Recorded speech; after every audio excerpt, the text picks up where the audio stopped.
디테일이 없으니까 신뢰도가 떨어지는 거예요. 계속해서 무역 수지 그리고 경상 수지 이것만 체크해 보시라. 매수를 상당히 절제해야 될 때 같아요.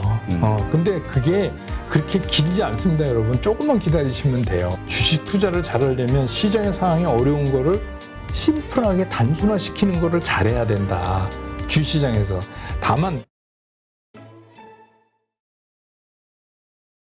이번에는 요즘 그 삼성전자도 그렇고요, 현대차도 그렇고 엄청난 그 투자 계획을 발표한단 말이죠. 증설.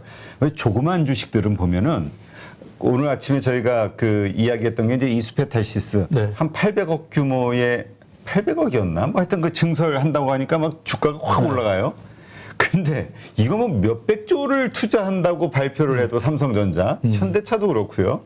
움직이질 않아요. 네. 이유가 도대체 뭡니까 이게? 이게 이제 뭐 우리가 이런 거죠. 그러니까 전형적인 약세장이에요. 그러니까 지금 말씀하신 것처럼 조그만 회사가 1,000억 투자하는 거하고 이게 개념상 다르잖아요. 그렇죠. 네. 그리고 이제 또 몇백 조인데. 네, 또 한 가지 뭐냐면 이런 큰 그룹들이 하는 거는 그러니까 이런 재료의 시장 탄력성이 떨어진다는 게 전형적인 약세장의 특징인데 뭐 이런 대그룹들이 발표하는 거 보면 디테일이 없어요.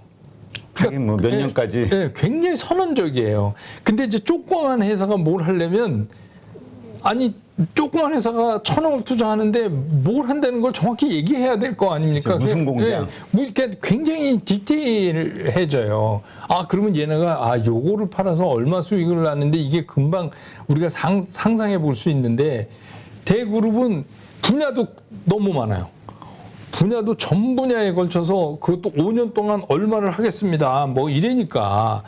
그리고 뭐 갑자기 뭐 현대차, 삼성, 오늘은 또 LG가 밝혔어요. 제가 오다 보니까. 어제 한화그룹도 됐죠. 네, 네. 그러니까 웬만한데 다 이러니까 우리가 느낌에 이거 뭐야 옛날에 하던 거 아니야? 이런 느낌 이제. 새로운 정부 출범하면 잘 보이기 뭐 하나씩 좀 경제 어려우니까 활성화할 거 좀 바뀌어 보시오 이러는데 아니 자기네 회사 자기네 투자한다는데 뭐 나쁠 거야 없지만 디테일이 없으니까 신뢰도가 떨어지는 거예요.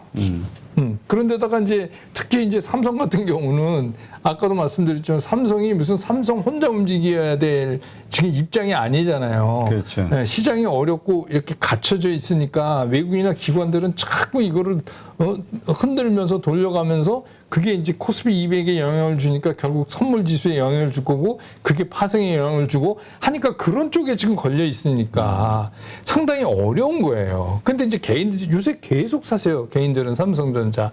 저도 삼성전자 그거는 이해해요. 지금 가격에 삼성전자를 못 살 수가 없죠. 근데 이제 문제는 뭐냐면 이게 언제나 빨리 튀어나갈 거냐. 근데 삼성전자는 되게 심플해요. 외국인에서 한번 올라가요. 그날이 삼성전자 올라가는 날이에요. 그러니까 어쩌다가 찔끔 사고 그 다음날 또 팔고 이런 거 말고 추세적으로 외국인들이 이제 한국으로 들어온다라는 시그널이 있으면 그러면 만약에 대표님 같으면 뭐 사시겠어요? 외국인이면서 삼성전자 사야죠. 그러니까 지금 그 기대하는 분들의 이야기를 들어보면은 지금 환율이 이게 고공행진을 언제까지 할 것이냐. 환율이 떨어지고 뭐 어쨌든 지금 악재로 보이는 우크라이나 전쟁 사태라든가 여러 가지 뭐 이런 것들이 잡히면 외국인들이 살 수밖에 없고 그럼 뭘 사겠냐. 그러니까 지수 추종하는 삼성전자나 하이닉스 사는 거 아니냐. 네. 그리고 이제 우리가 그 요새 서학개미 막 가신 분들 되게 이제 힘드실 텐데 이게 예전에도 그랬어요. 이게 한번 큰 시장의 움직임이 끝나고 나면 오히려 이머징 쪽이 강할 때도 있어요. 이머징 쪽이. 그래서 지금 말씀하신 것처럼 그런 것만 정리되고 그다음에 환율이라는 게 그렇잖아요. 외국인들 입장에서 환율이 밑으로 떨어지는 쪽으로 가닥을 잡았다고 생각하면 빨리 사야죠. 빨리 사야지. 그러니까. 환도 먹고 시세 차익도 먹고 이럴 거 아니에요. 그러니까 우리가 저 IMF 때 생각해 보면 예를 들어서 정상 가격이 1,100원이다. 근데 1,280원, 뭐 거의 1,300원이다. 그러면 200원? 그럼 이거 사면은 그러면 헐값에 사는 거잖아요. 그 200원만큼 가치를. 네. 그런데다가 이제 여기서 주가가 올라가니까. 그렇죠. 또 주가도. 네. 그래서 이제 지금 그게 제가 말씀드린 점점 이런 그 변곡점을 향해서 지금 시장이 자꾸 진폭을 줄여간다는 얘기는 그게 머지않아 다가갔다. 그런 얘기인데 그냥 이거는 뭐 좀 기술적 분석이니까 그 이어지는 선상 추세선을 해보면 만나는 게 6월 10일 근처예요. 6월 10일. 네, 그리고 6월 10일 제가 이제 이렇게 스케줄을 보니까 아, 미국에서 CPI가 이번에 잘 나오면 의외로 거기서 말도 안 되는데 왜 오르지? 이런 느낌을 가질 수도 있겠다 하는 생각이 이제 드는 거죠. 다만 그것도 제한적 상승이다. 그러면 그 제한적 상승의 의미가 좀 헷갈려요. 그럼 예를 들어 제한적 상승, 뭐 2,800이 됐든 3,000이 됐든 올랐다가 터치하고 다시 하락으로 간다? 네, 저는 이제 그 3,000은 못 갈 것 같고. 요즘 컨센서스 보니까 2,800 정도 선을 고점으로 잡고 있는 것 같아요. 제가 이제 2,750에서 2,850 사이다. 아주 맥시멈 가야 이번에 이제 이거는 데드캣 바운스하고는 좀 다른 겁니다. 그러니까 이런 거는 이제 베어마켓 랠리라고 얘기하는데 베어마켓이긴 하지만 그런 이제 이상 과잉 매도로 인한 그게 이제 반등에서 올라오는 게 제한적 반등이다. 그래서 이거를 상승이라고 얘기 안 하고 꼭 반등이라고 얘기를 자꾸 하잖아요. 그런 이유도 이게 이제 제한적이다 이렇게 하는 게 우리가 이제 주식 시장을 볼 때 주식 시장에 영향을 주는 게 너무 많아요. 그러니까 초보 투자자일수록 이것도 챙겨봐야 되고 저것도 챙겨야 되고 환율 얘는 또 뭐야 뭐 이러고 이건 또 무슨 얘기야 금리는 이건 또 왜 이렇게 되는데 뭐 이게 굉장히 어렵잖아요. 그래서 그렇죠. 이제 제가 이런 말씀을 드린 거예요. 그러면 그냥 되게 주식 투자를 잘하려면 시장의 상황이 어려운 거를 심플하게 단순화시키는 거를 잘해야 된다. 주시장에서. 다만 그게 아주 디테일한 움직임에서 발생되는 수익은 못 먹을 수 있지만 전체적인 흐름을 놓치지는 않는다. 그러니까 그거를 보시는 게 어떻습니까? 그러면서 이제 제가 말씀드린 게 무역수지, 경상수지. 그러니까 딴 거 막 누가 뭐라고 하면 너무 신경 쓰게만 하고 이게 시장에 어떻게 영향하는지를 모르겠다 그러시면 계속해서 무역수지 그리고 경상수지 이것만 체크해 보시라. 그러니까 이게 이렇잖아요. 우리나라가 자본주의 국가라는 게 이런 거잖아요. 국부를 얻어갖고 그거를 분배를 하는 거 아닙니까? 그러니까 뭐 분배가 잘 되건 뭐 왜곡되건 그건 두 번째 문제고 어쨌든간 국가는 부를 벌어들여야 되잖아요. 국부가 획득되고 그게 나눠져야지 가계에 잉여 제어가 생기는 거 아니에요. 네. 근데 가계에 잉여 제어가 없는데 어떻게 주가가 올라요? 그렇잖아요. 그러니까 우리가 가계에 잉여 제어가 없으면 주가가 못 오른다. 그게 뭐냐면 자꾸 금리 오르고 물가 오르고 이러면 그쪽 때문에 이쪽 투자할 돈이 줄어드니까 지금 우리가 그러는 거 아니에요. 쉽게 그렇죠. 얘기해서 세이빙스 레이트가 떨어진다. 그런 말을 하는 거잖아요. 그러니까 뭐 그것도 복잡하게 생각하지 말고 그냥 무역수지, 경상수지 그것만 딱 보자. 그러니까 제가 이런 얘기도 드렸어요. 옛날에 항해를 할 때 북쪽이 어딘지 몰라갖고 그냥 북극성만 찾아가지고 북극성을 보고 계속 가면 결국 대충 맞는다. 북쪽으로 간다. 그러니까 우리도 주식시장에서 잘 모르면 그냥 심플하게 어떤 하나의 중요한 그 맥점을 잡아가지고 그것만 체크하면 전체적인 방향이 그러니까 그게 개선되지 않은 상태에서 순간적으로 올라오는 거는 제한적 반등이다라고 판단할 수 있다는 거예요. 그러니까 그렇게 해야지 편하지. 오늘은 이 말 들었다가 그럴듯하고 내일은 저 말 들었다가 그렇다고 뭐 폭락이 온다니까 무섭고 그렇게 생각하지 말고 그냥 뭐 지금은 북극성보다 워낙 기계가 좋아가지고 지금은 북극성 보고 가면 약간 삐뚤어 갑니다. 북극으로 안 가고. 그렇지만 하여튼 그게 수백 년 동안 굉장히 중요한 거였잖아요. 그러니까 우리도 지금 다소 문제는 있지만 제 판단에는 그런 거죠. 우리 시장이 좋아지려면 무역수지, 경상수지가 계속 늘어나면 시장은 궁극적으로 좋게 간다라고 기본 방향을 잡는 게 굉장히 중요하다. 근데 그 기본 방향은 아닌데 순간적으로 어떤 다른 이유 때문에 주가가 올라온다. 그리고 이제 그게 제한적 반등이라고 보는 거고 그 제한적 반등의 크기, 길이 이거는 그때 이슈가 무엇이었냐에 따라서 달라지죠. 네, 그러니까 이제 전체적으로 개인 투자가는 그런 거 아닙니까? 시장이 경제 분석을 했는데 좀 나쁠 것 같다 그러면 제일 먼저 해야 되는 일이 뭐죠? 주식 하던 분이 갑자기 뭐 포트폴리오 장 갖고 무슨 뭐 금을 사고 채권을 사고 이럴 수도 없잖아요. 그렇죠. 그러니까 일반 투자가가 제일 하기 쉬운 게 뭐냐면 주식 포션을 줄이는 거예요. 주식 포션을. 그래서 계속 현금 비율을 늘리십시오. 이렇게 얘기를 드리면 이걸 잘 이해를 못 하시는 분이 있는데, 아이, 쫄 뭐야? 왜 쫄아서 현금을, 그런 얘기가 아니라, 이코노믹 어널리시스를 해보면 앞이 불투명한데, 왜 여기서 주식을 늘리냐 이거죠. 이거는 위험 자산을 줄이는 게 당연한 거지. 줄여놓고, 두 번째 해야 될 게 뭐냐? 그럼 주식 안 하냐? 그거 아니에요. 하락장에도 할 수 있고 수익 낼 수 있어요. 다만 거기서 꼭 지켜야 되는 게 뭐냐면 기대 수익을 낮춰야 된다. 짧게. 기대 수익을 낮춰야 돼요. 근데 거기서도 뭐 한 번 사면 난 20% 안 먹으면 안 팔어. 이러면 맨날 제자리로 오는 거죠. 그러니까 기대 수익을 그만큼 그 이코노믹 어널리시스가 불투명하다라고 결론이 나면 그러면 현금 비율을 높이고 또 그 다음에 주식을 하는 데서도 기대 수익을 낮춰야 된다. 그래서 요새 같은 때는 사실 그 10% 이내라도 5%에서 10% 사이만 나도 땡큐 아닙니까? 그렇게 하셔야 돼요. 왜냐하면 그게 좀 그 불투명한 그런 이제 앞이 안 보이는 시장을 지나가는 방법이죠.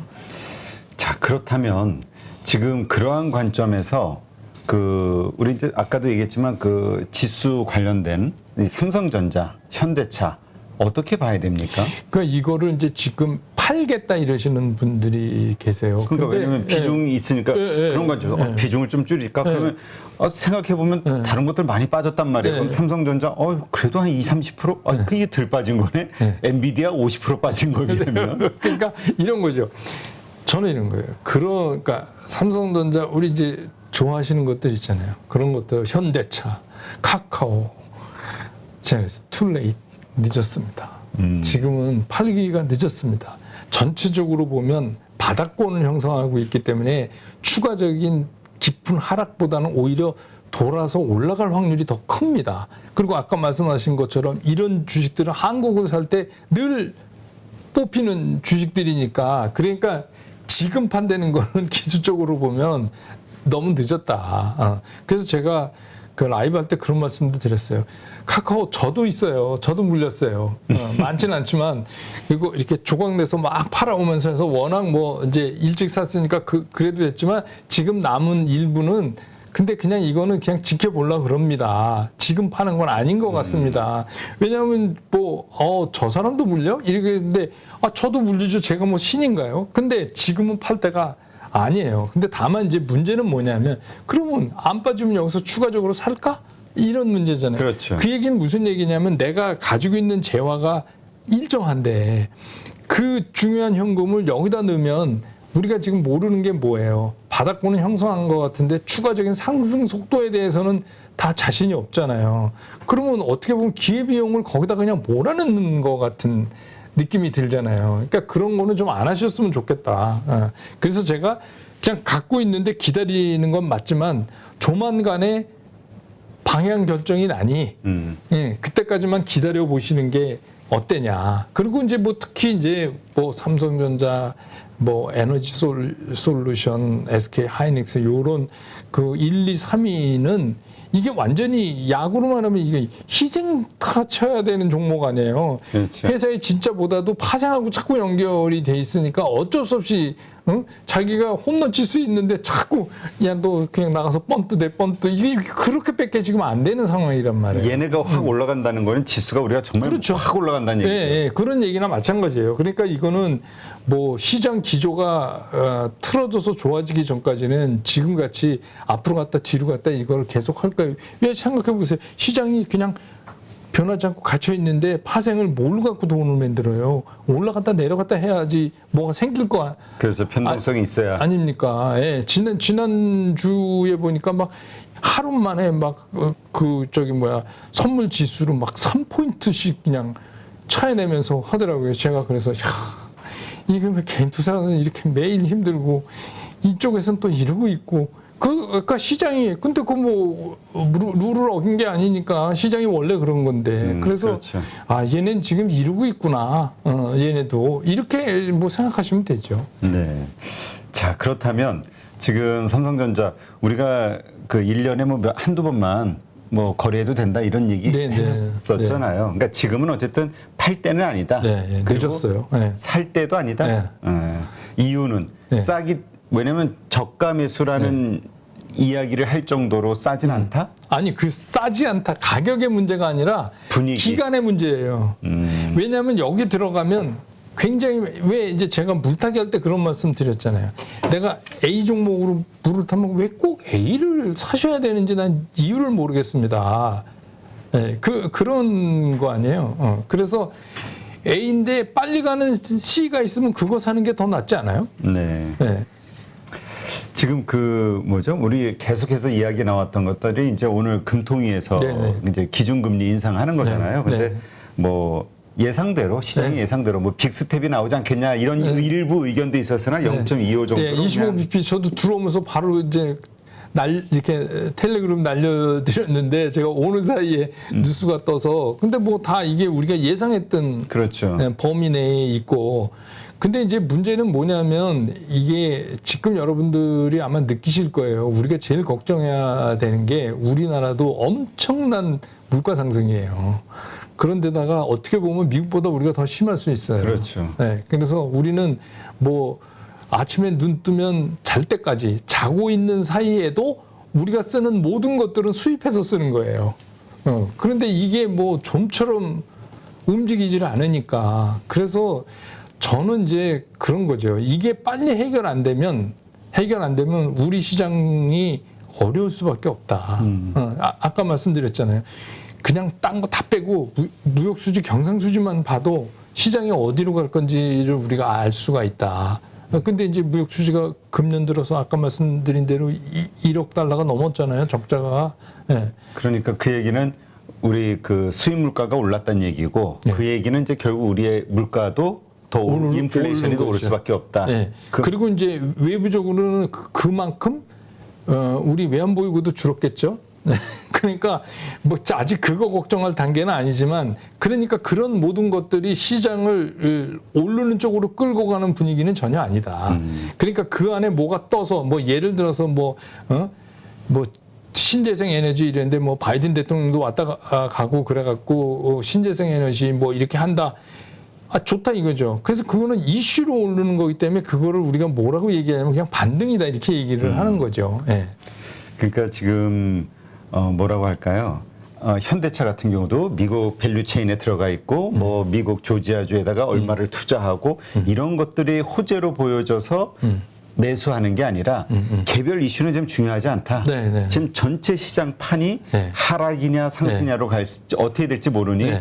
그거에 대한 확인 후에 가자. 예. 그리고 아무리 삼성전자 다만 이제 그 트레이딩 관점에서 이슈를 쫓아다니는 거는 제한된 범위 내에서만 하시라. 그러니까 전체를 다 막 있는 자금을 일부만, 다 아주 조금만. 이거는 내가 아까 말씀드린 대로 한 뭐 10% 정도 내가 이거 해보겠다. 들고 있는 현금에 네, 현금에. 그러면 이거를, 아니, 자기 총 포트폴리오의 10% 정도는 내가 뭐 이건 공격. 다만, 그래서 제가 말씀드린 이거는, 나 잘못 샀어. 하고 느끼시는 순간 과감하게 손절하고 나오셔야 된다.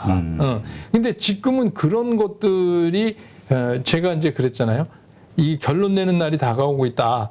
그 전까지는 이게 계속 거듭될 수밖에 없어요. 왜냐하면 시장 매일 열리는 거니까 뭔가는 그렇죠. 시장이 하고 있거든요. 그렇다면 물론 하락이고 그럼 제가 예를 들어서 삼성전자를 들고 있어요. 현대차 소위 운양주를 들고 있어요. 근데 하방으로 무너졌어.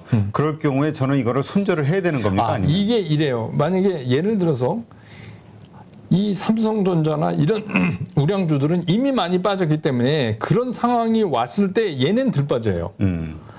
그리고 아닌 걸로 올랐던 애들이 더 빨리 빠져요. 요새 여러 이슈들을 올랐던 이슈들. 그러니까 쉽게 얘기하면 체력이 약한 사람부터 뭐 전염병도 걸리고 그러는 거나 똑같은 거죠. 그런 전체적인 상황이 어려워지면 오히려 버텨주는 몇시에 더 사람들 신경이 쏠리게 되잖아요. 그러니까 오히려 그런 쪽이 그걸 이제 우리가 우량주라고 그렇게 얘기를 그래서 부르는 거 아니에요. 그러니까 오히려 이제 그거는 전혀 다른 이슈죠. 근데 지금은 뭐 똑같은 거죠. 기회비용으로 지금 삼성전자 사갖고 일주일 사이에 얼마 먹느니 이게 메타버스 가는 게 낫겠다 이런 생각 하시잖아요. 그렇죠. 그래서 안 되는 거예요. 지금은. 근데 만약에 이제 뭐 우리가 상상하기 싫지만 그 개선이 안 돼서 진짜 조금씩 가라앉거나 뭐 요새 이제 많이 얘기한 것처럼 들었다가 그냥 내리꽂는다. 그랬을 때는 오히려 이제 이런 것들이 더 강할 수 있죠. 이렇게 우량주를 들고 있는 분들은 그냥 계속 버티면 되는 거고. 버텨야 돼요. 예. 이미 예. 그러지 않은 분들은 빨리 정리를 해야 된다. 그런 시그널이 나왔을 때 손해를 보더라도. 예. 반대로 이게 상승 쪽으로 돌아섰을 때 그때는 좀 현금으로 삼성전자라든가 반대로 현대차. 그렇죠. 그러니까 반대로 상승 쪽으로 들어왔다라고 우리가 확인시켜 줄 수 있는 건 아까 말씀대로 외국인이 사야 돼요. 외국인이 사주는. 그래서 외국인이 산다. 그러면 그때 사도 되죠. 같이 사면 추가로 되죠. 있는 현금 가지고 사자. 근데 그때 실탄이 없으면 그럼 발만 동동 굴고 마는 거죠. 그러니까 지금 추가적으로 그냥 이렇게 막 사는 거 지금은 좀 매수를 상당히 절제해야 될 때 같아요. 근데 그게 그렇게 길지 않습니다, 여러분. 조금만 기다리시면 돼요. 이게 보니까 이제 거의 결론 내는 쪽으로 가는 것 같은데, 그리고 이제 뭐 미국 금리 인상 시작하고 이제 다음 달부터 본격적으로 이제 대타제도표도 손대는 거 아니에요. 네. 그렇게 되면 이제 좋은 기대를 갖고 하는 분들이 늘 말씀하시는 과거에도 금리 인상하고 긴축할 때 주가 안 빠졌다. 라는 게 이제 또 어떤 형태로 나타날 수도 있는 거 아니에요. 그러니까 그렇게 멀지 않았다. 방향이 결정되는. 알겠습니다. 하여튼 아주 중요한 시점인 것 같고요. 지금 말씀하신 이런 여러 가지 점들을 같이 한번 잘 고민하면서 시장을 읽으려고 노력을 해야 될 것 같아요. 매일매일 우리가 하루하루에 그 뭐라 그럴까 이슈를 쫓아다니는 것도 물론 트레이딩 하시는 분들에게는 필요하지만 전체 이 그림을 좀 보고 거기에 맞춰서 일어나는 현상에 대응하고자 딱 결정 짓는 것. 대응 시나리오. 한번 내가 들고 있는 주식 하방 쪽으로 결정됐을 때 상방으로 결정됐을 때 어떻게 할 것이냐 결정을 이미 해놓으시는 거 필요하겠네요. 알겠습니다. 하여튼 이런 식으로 우리 팔로 캠퍼스에서도 투자하시는 분들 왜 이렇게 배우면서 하나씩 정보 지식이 늘어나면서 막 하고 싶잖아요. 뛰어들고 싶잖아요. 그렇죠. 요거를 잘 이렇게 컨트롤해서 조금씩 하시게끔. 이걸 시장에 적용시키는 거. 그러니까 저는 이제 그냥 일반 유튜브 하다 보다 이제 좋은 게 뭐냐면 이런 걸 좀 밀착해서 말씀드릴 수 있고 예도 많이 들을 수 있어서 그거는 좀 좋은 것 같다 이런 생각이 들어요. 네, 알겠습니다. 하여튼 좋은 성과 기대하고요. 오늘 좋은 인사이트 고맙습니다. 네, 감사합니다. 노후로 접어들면서는 결국 돈이 얼마만큼 있느냐가 중요한 게 아니라 내가 필요한 만큼의 돈이 없으면 그만큼 자유가 박탈돼요. 이게 목숨 같은 거잖아요. 그렇죠. 거기에 자기 일생을 모아온 돈인데 이제 그런 생각을 가지고 출발하려고 합니다.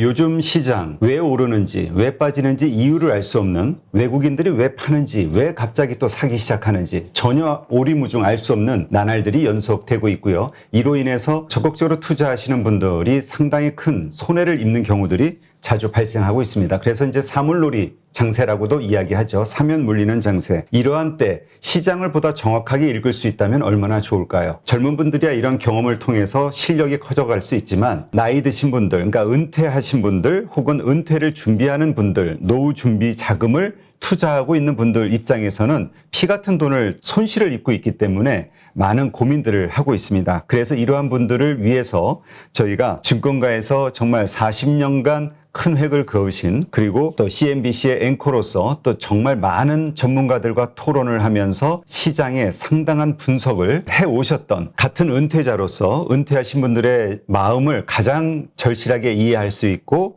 또 그 돈이 얼마나 소중한지 잘 이해하시는 백만개미 채널을 운영하시는 한세구 당주님을 이번에 모셨습니다. 그리고 은퇴자들에게 가장 최적화된 교육 프로그램을 만들었는데요. 안녕하세요. 안녕하십니까? 네. 이 50대, 60대 혹은 뭐 은퇴를 준비하는 40대들도 그렇고요. 나이가 든 상태에서 자산을 날리게 되면 좀 이걸 복구하기가 참 어렵고 심리적으로 초조해지죠. 그러면. 그러다 보니까 자꾸 또 실수를 하게 되고. 그러니까 이제 저도 제가 은퇴하고 시니어가 돼 보니까 더 절실하게 이제 그걸 느끼겠어요. 저도 현역에 있을 때는 굉장히 공격적으로 뭘 하는 사람 중에 하나였는데 그럴 수밖에 없는 게 이제 젊다는 건 뭐냐면 나한테 기회가 또 한 번 있다.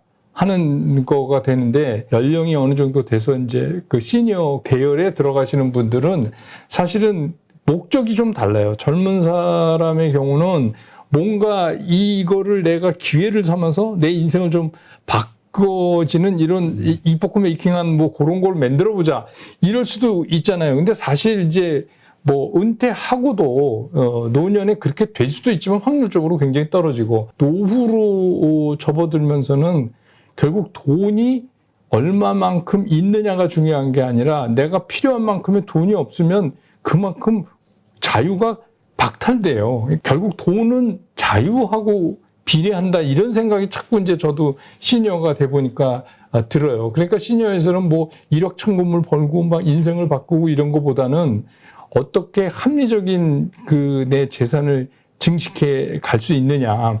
그래서 이제 그런 거에 주안점을 맞추고 가장 중요한 거는 원금이 깨지면 안 돼요. 그렇죠. 네, 손해가 나면 복구할 수 있는 기회도 적고 굉장히 힘듭니다. 그래서 제가 이제 늘 말씀드리는 게 내가 너무 일찍 팔았나?